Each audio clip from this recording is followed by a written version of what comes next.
Humans create a lot of pollution that harms the environment. Here is a look at a few of the federal laws in the U.S. put in place to protect the environment.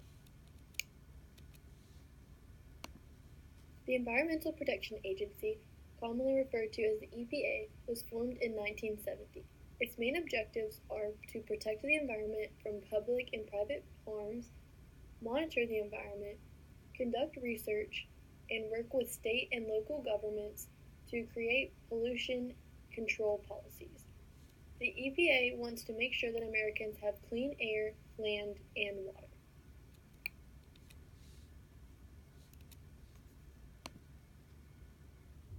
The National Environmental Policy Act was passed in 1970.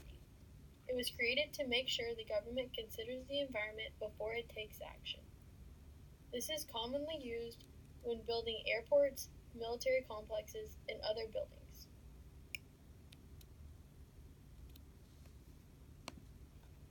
The Environmental Quality Involvement Act was passed in 1970. This act amended the NEPA, or National Environmental Policy Act. It gave more responsibility to the Council on Environmental Quality.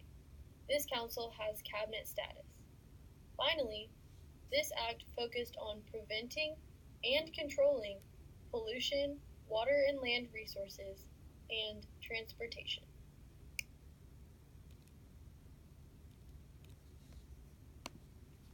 The National Environmental Education Act was passed in 1990. This act works on increasing environmental literacy. It also establishes leadership positions to increase awareness on issues like ocean pollution, global warming, and declining in species diversity.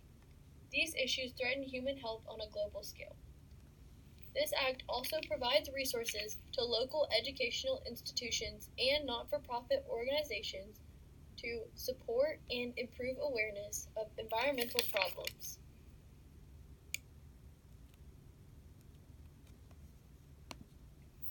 The Endangered Species Act was passed in 1973. This act protects endangered species and their habitats to prevent their extinction.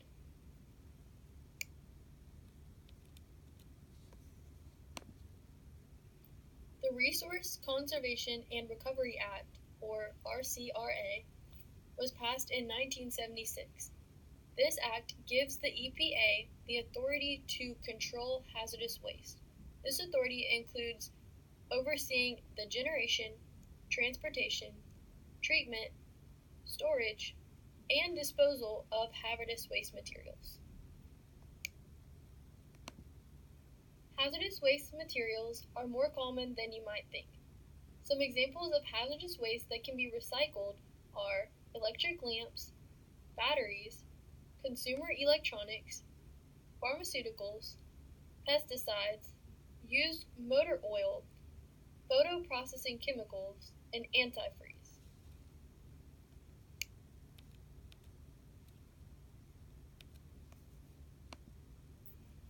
The Comprehensive Environmental Response, Compensation, and Liability Act was passed in 1980. This act was passed in response to bad hazardous waste practices and management in the 1970s. The purpose of this act was to identify places where hazardous material threatens the environment and to figure out who was responsible for these threats. This act also authorizes Superfund cleanup responses to already polluted areas and funds the cleanup process.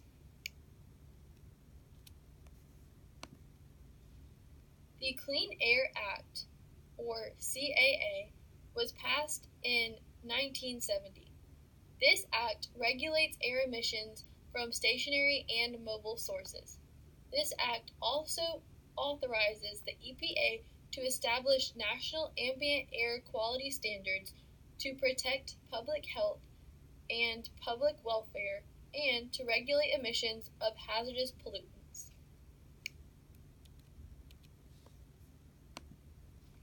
The first major U.S. law to address water pollution was the Water Pollution Control Act, passed in 1948.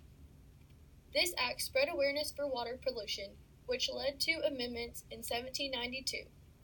The law became known as the Clean Water Act after these amendments.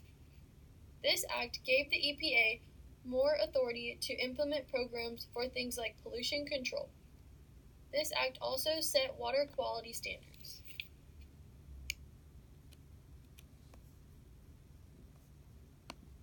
The Beaches Environmental Assessment and Coastal Health Beaches Act amended the Clean Water Act in 2000. This act aims to reduce disease to those who use the U.S. coastal recreational waters, including the Great Lakes and waters adjacent to beaches. This act authorizes the EPA to award grants to support microbiological testing. This act also allows the EPA to provide support for programs that inform the public of any exposure to disease-causing microorganisms in coastal waters. That was a quick look at some of the laws put in place to protect the environment in the U.S.